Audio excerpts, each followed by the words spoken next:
get started. Today we will continue our discussion on the introduction to computer and network forensics. We will cover several topics.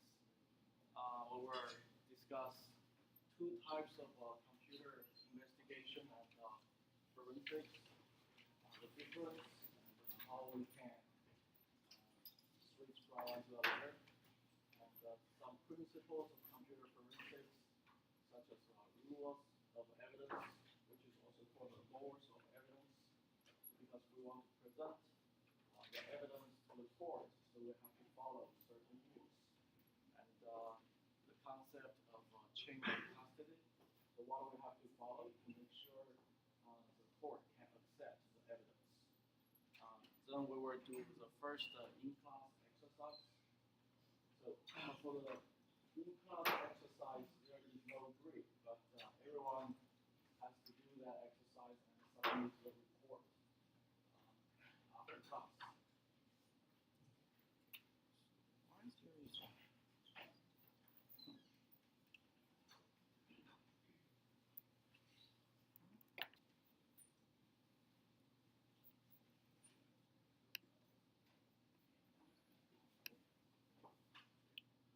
Okay.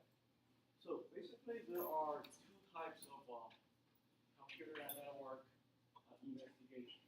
One is public, one is private. Public investigation means it's led by government agencies, and the government agency is responsible for some criminal investigation and prosecution. So because the Fourth Amendment protects everyone, all the people, including people suspected of crimes. So if we want to do public investigation, we have to follow all the laws, not only Fourth Amendment, but also local, city, state level laws. So usually public investigation is led by some law enforcement agency, and also including policemen to court. So if we want to do something like this, we have to understand laws on computer-related crimes at different levels. And we also need to understand the standard legal process to make our evidence valid. And also, an investigator needs to know how to build a criminal case. So there are basically two types of computer and network, or even cyber crimes. So the first type is the computer and networks. They are only tools to be used to commit crimes. For example, the computer can be, in this case, it's kind of like a lockpick used by a criminal to break in someone's house. The computer is only the tool. So that requires us to have some analogies between existing law and the cybercrime. However, still there are some gaps there. It's not complete and often flawed. Even though some states, they have added specific languages to their criminal code to define crimes that involve computers, but still it's not complete. And a lot of those laws have not been tested in court. So the other kind of computer crime involves something very, very serious. In this case, the computer is not only the tool, it can be the storage. For example, some child porn stuff, digital images, they are stored in hard disks, USB drives, or even the network, the internet. So this is what we discussed last week. In darknet, there are a lot of illegal stuff, and so those also fall into the category of computer crime, and it is the public investigator's job to analyze those crime behaviors. And some other examples like drug dealers, they can keep information about transactions on their computers and phones. In this case, they'll just use the computer to store those information. So in these cases, if the public investigator can seize the computer, they probably can get the information of other dealers and other criminals. So, as a public investigator, he or she has to follow some legal process to build a criminal case. The first is someone has to make a complaint. Usually, the complaint is made to a police officer, and someone here might be a victim or a witness of a crime. In this case, it's a computer crime.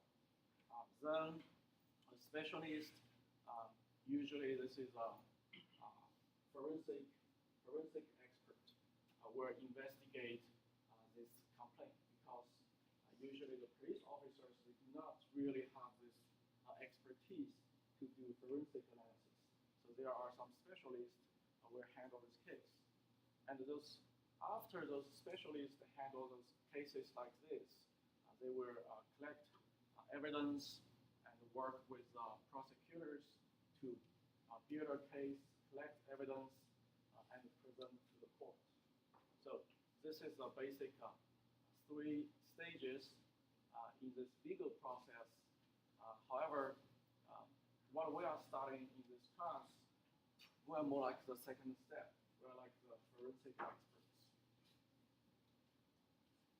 So obviously, in this process, different people have different knowledge, they have different expertise. So level 1, we call it level 1 street police officers. After they get any complaint or they are actually at the crime scene, they can acquire and seize some digital evidence.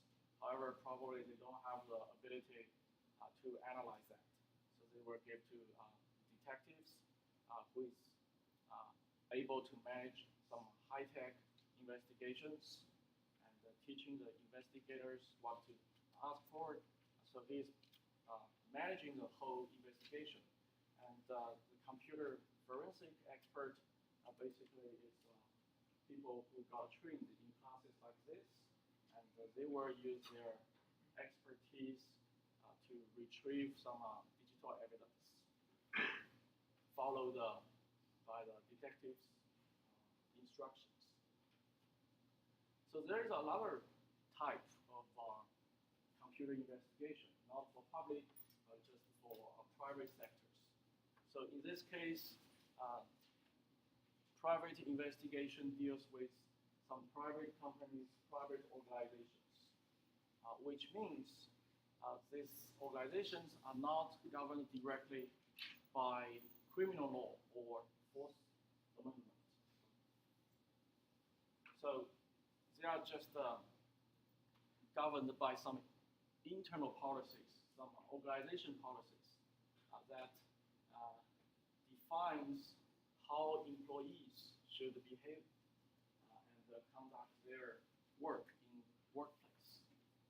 So those private investigations are also usually conducted in civil cases, but those public investigations are usually for criminal cases.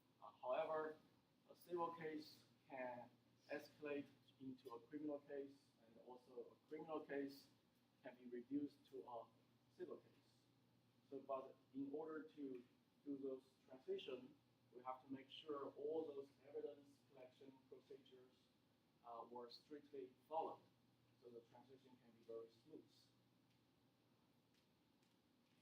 So different from those public investigations, in private investigation, usually the company itself will lead that, or they will hire some third party to do that. However, all the businesses, they must continue with minimum interruptions.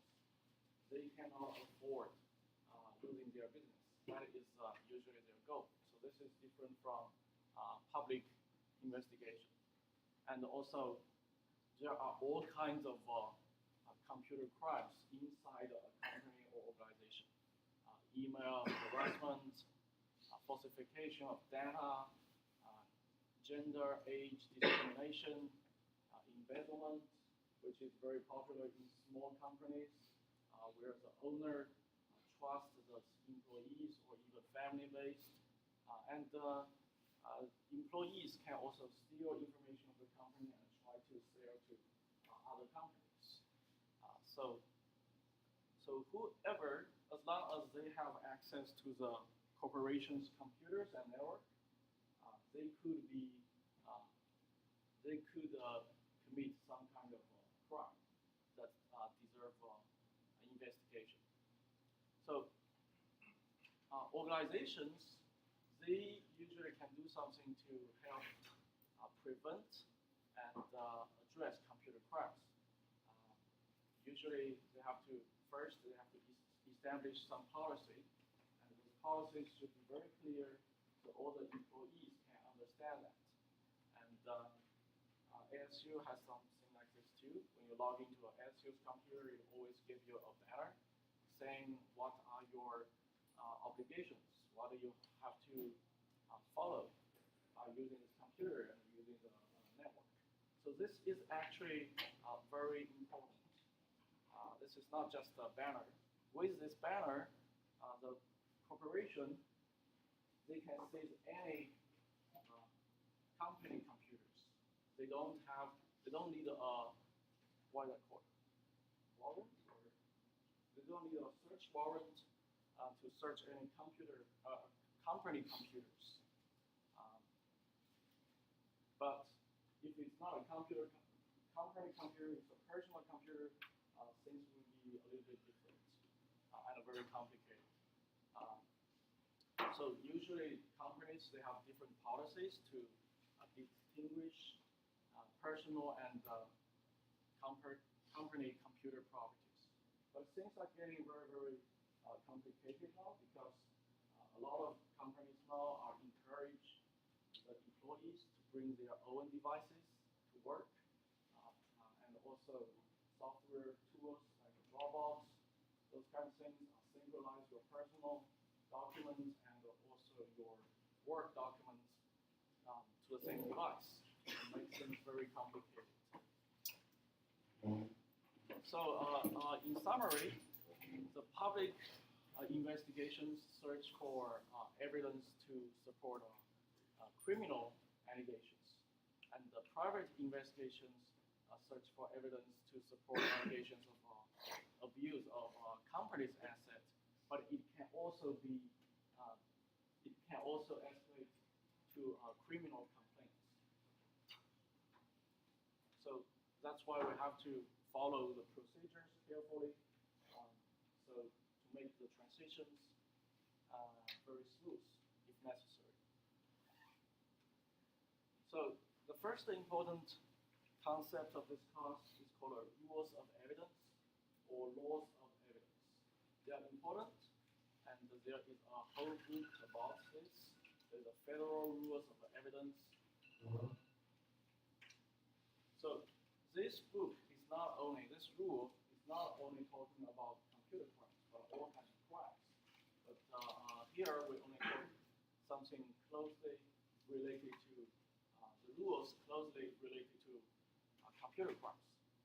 The first one is authenticity. The second one is admissibility. Third one is completeness, and also reliability and accuracy. So the first one, authentic, which means if we want to present some evidence, we should explicitly link files, data to some specific individual and events. And those kind of files, data, they could be access control logs, could be logging or audit logs, and other evidence. It should also be crypto authenticated. So it has been real evidence, and it should explicitly show some relationship between the evidence and the event or the suspect. And the second rule is called admissible. So basically, there are legal rules which determines which potential evidence can be considered by a court. So the court will not consider all the evidence. So there are a lot of traditions, civil code to follow, and basically, if you get your evidence, when you get your evidence, you violated some law, you violated the Fourth Amendment, so that evidence is not valid in court. And in U.S. we have the Fourth Amendment, and in other countries we probably have other corresponding laws. And also the third one is called completeness. So this rule requires us and also investigators have to offer a complete story of a particular circumstance. So it's not like you were only present partial of a file or partial of a digital evidence. You should present the full, the complete digital evidence to the court. And also, the evidence should be accurate.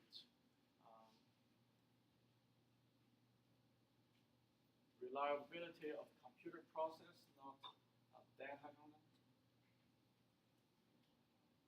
So, accurate means when we have evidence, we should be able to explain how we get this evidence, what kind of a computer system we get it from, and what are the inputs, what are the internal process, and what are the controls, how basically we get this evidence. So all those methods we used, the procedure we followed to get the evidence has to be very accurate. So the second concept of this class is called the chain of custody, which means we have to basically document the whole process of any investigation, starting from accusation to analysis. And everything has to be well documented. So in all our labs, we are going to follow the procedures like this. I already prepared the template for all the labs, so you only need to answer the questions. All these questions will make sure you answer this: where the data was stored, what is the operating system you acquired that data, and who and when you access the data, and what kind of analysis you have done on those kind of evidence.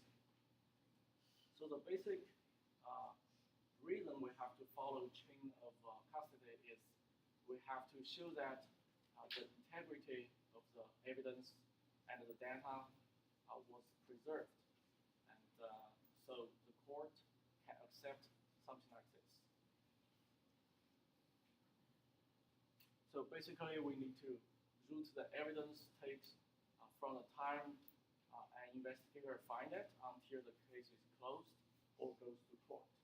So this documentation is very important. So the third concept, time attributes. So you will see this a lot when you do forensic analysis on disk or network. So basically, there are several time attributes we usually use, and we can help investigators to develop a timeline and also a narrative about what happened, how that crime was committed. So it's very easy to remember those times called MAC. So there is a modified time, which means the content when it is a time when the content of a file is modified. And there is an access time, which means the last time a file was accessed, or if it's not a readable file, it's an executable. It means when was the last time this executable was run by anyone. And also there is a change time, which means the change time keeps track of when the metadata of the file was changed. The metadata of the file tells you who is the owner of the file, which group this owner belongs to, and what kind of permissions these different users have for this file. And modified time and the change time, they are two different things. So change time only tracks the meta information, but modified time means last time the file, the content was actually changed. So in forensic analysis, sometimes we need to recover some deleted files. And when we recover those deleted files, we probably can find the change time. And we can use it to estimate the delete when this file was deleted. So in forensics, especially computer forensics, we have to follow some procedures, and it's very easy to remember. AAA. First is acquisition, preparation, and preservation. So basically, this is how we acquire the evidence, the digital evidence, without altering or damaging the original data or thing. So today in lab 1, we are going to do acquisition by using 3 different tools. So all those tools, they will use different formats, but they all make sure the file was not altered, the evidence was not altered. And the second step is called authentication and identification. Basically, when we acquire some data, when the investigators acquire some data, they need to make sure, they need to verify if the recovered evidence or data is the same as the original data. So sometimes this is hard to verify, but we just try our best. And the third step is analysis or examination or evaluation. So basically, the investigators will analyze the data or evidence without modifying it. So you can imagine that if we are doing hard disk forensics, so we need to acquire a hard disk image, but then the investigators need to store that image in his own computer or another computer, not that original hard disk, the target. So that is what we are going to do today. So you already formed a group. So each group will get one mobile hard disk, and we will have like 40 or we have 40 laptops. So you guys are going to take that mobile hard disk home for the whole semester. So every class you need to bring that hard disk here to do the experiments, and also you can bring that mobile hard disk to the second floor of graveyard if you want to use the software there. And we will bring the laptops to the class when we have any in-class exercise, and you can use the laptops. So those laptops, I would suggest you to use the same laptop every time. So they all have a number there. And also the mobile hard disk, there will be a number. So we will print out a checkout sheet so you can write down the number there. So we know which hard drive you take home. So after those 3 steps, the investigators, they will just finish the report and document everything and give this to the court. So the court can. So some details about each step: acquisition, confirm the authority to conduct analysis, search of media, verify the purpose of analysis, and clearly define the desired results. Ensure that all software tools utilized for analysis are tested, widely accepted in the forensic community.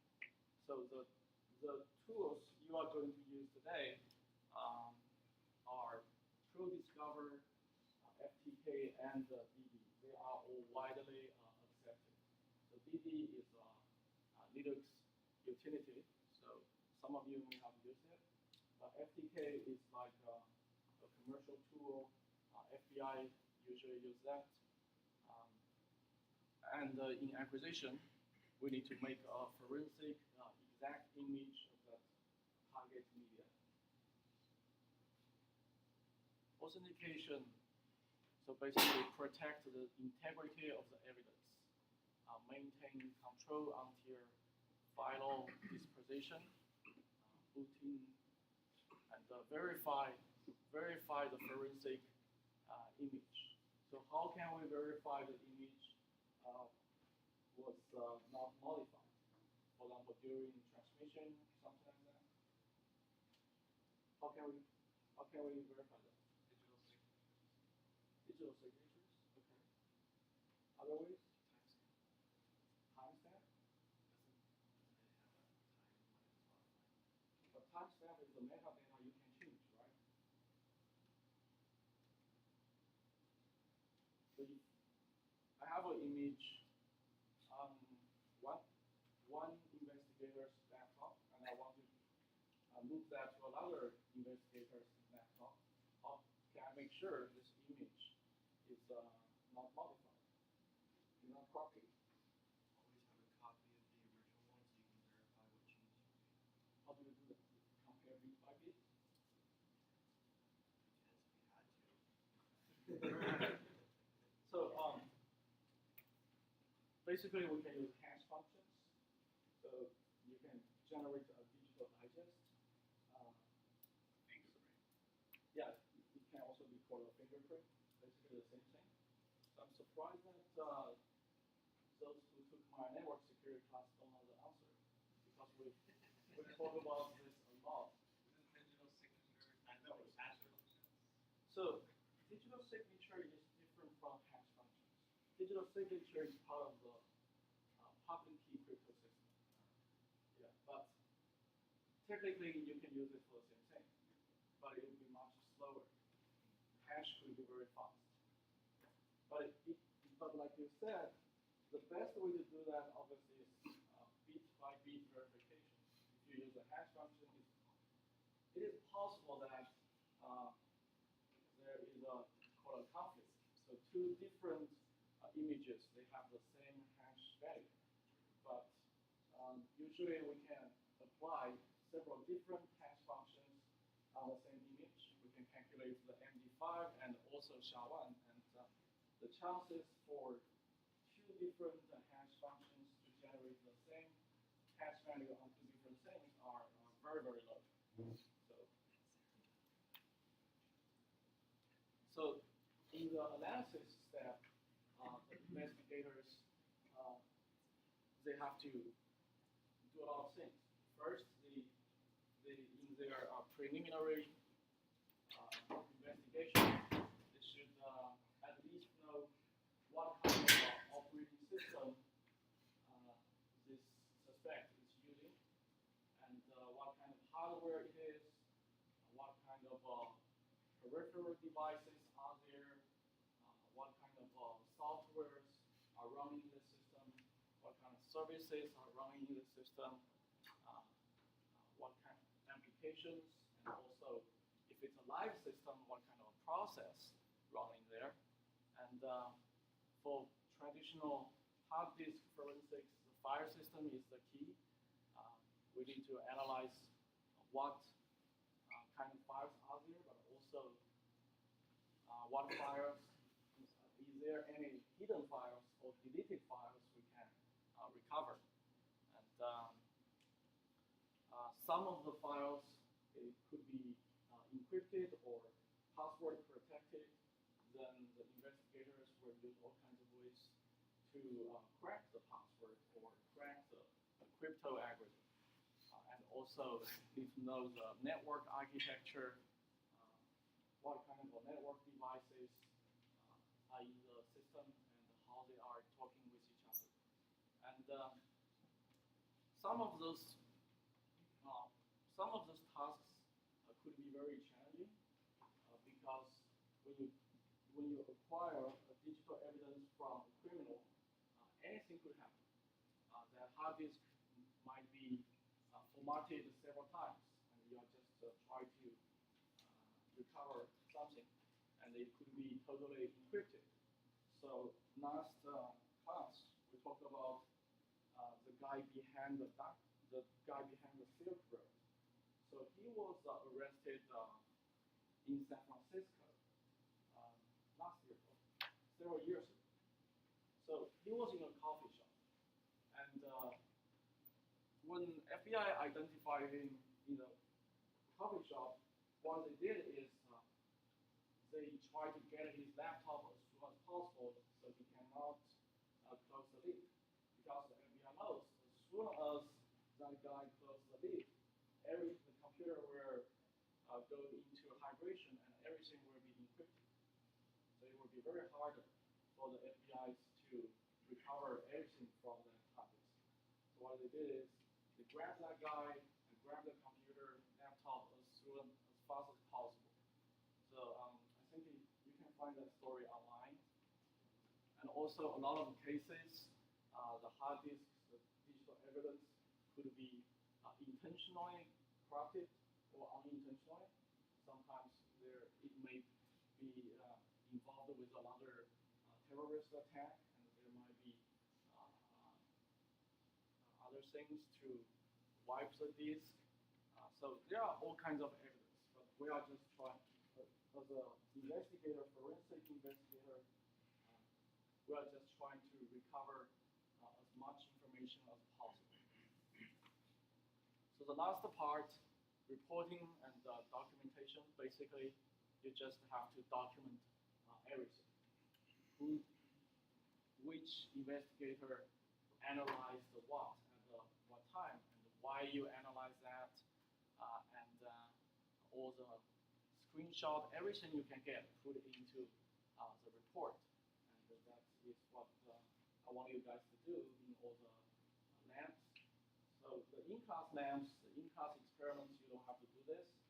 But for the assignments, you just need to document as much as possible.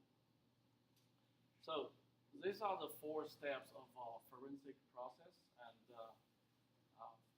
for you to better remember this, you just remember AAA, acquisition, authentication, and analysis. So we have talked about the basic concepts in computer forensics, and you may feel this class is very application oriented. Sounds like we don't have some very scientific, very systematic way to do forensics. So in some sense, I agree. Compared to a lot of other disciplines, computer forensics is not that rigid. The procedure we use, there are always new things. But still, there are some people and some organizations, they proposed some systematic approach to do forensics. So basically, the role of computer forensics professionals is to gather evidence to prove that a suspect committed to a crime or violated organization policy. So there are some systematic approaches, procedures. So for example, I don't know which department is this, probably Homeland Security. So they published something like this, digital forensic analysis methodology. So usually we are following those steps. They may have a little bit different names from the AAA concept, but very similar. And in order to make those acquired evidence valid, we usually need to follow those steps. Otherwise, there might not be valid in the court. And also in academia, a lot of researchers, they proposed all kinds of process models.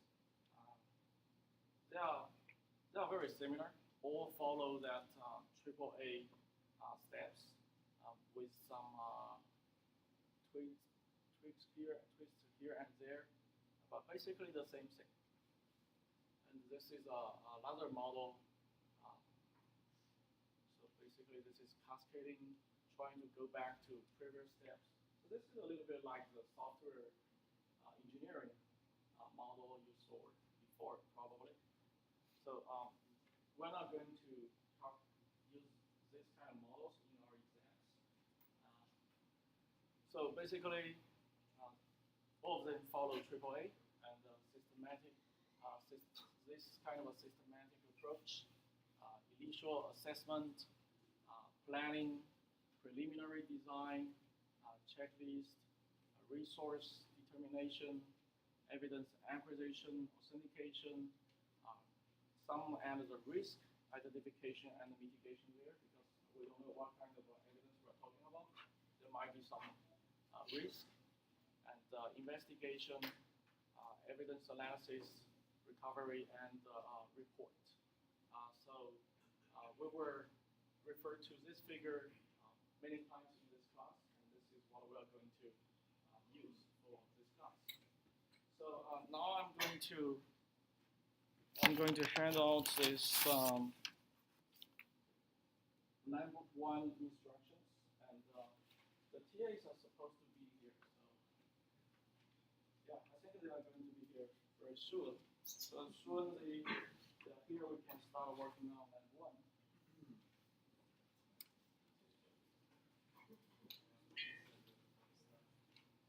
So is there anyone who doesn't have an email?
Anybody need a partner yet? Need a partner?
Your last semester is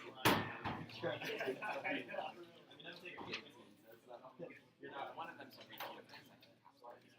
Oh yeah.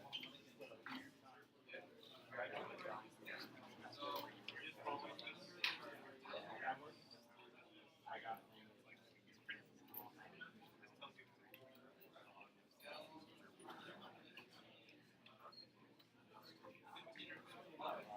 Gotta help me out here. you know what? Oh, I can see how that's been. Well.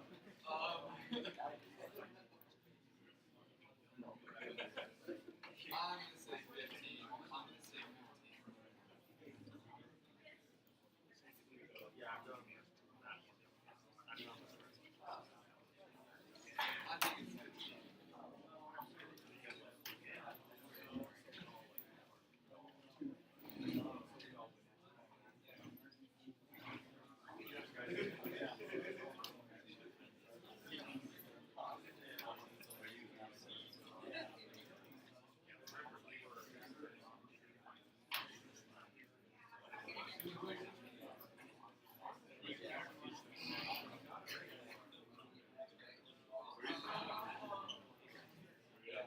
I feel like a lot of like you dating like where that's like almost all the time.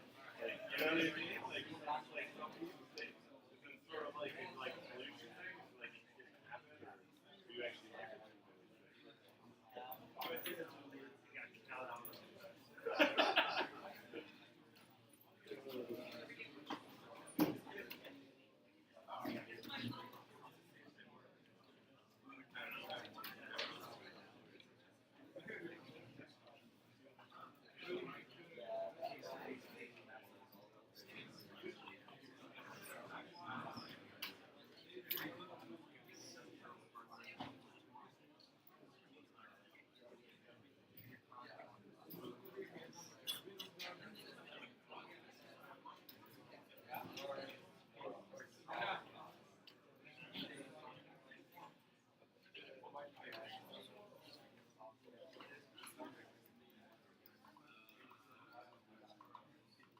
startup weekend of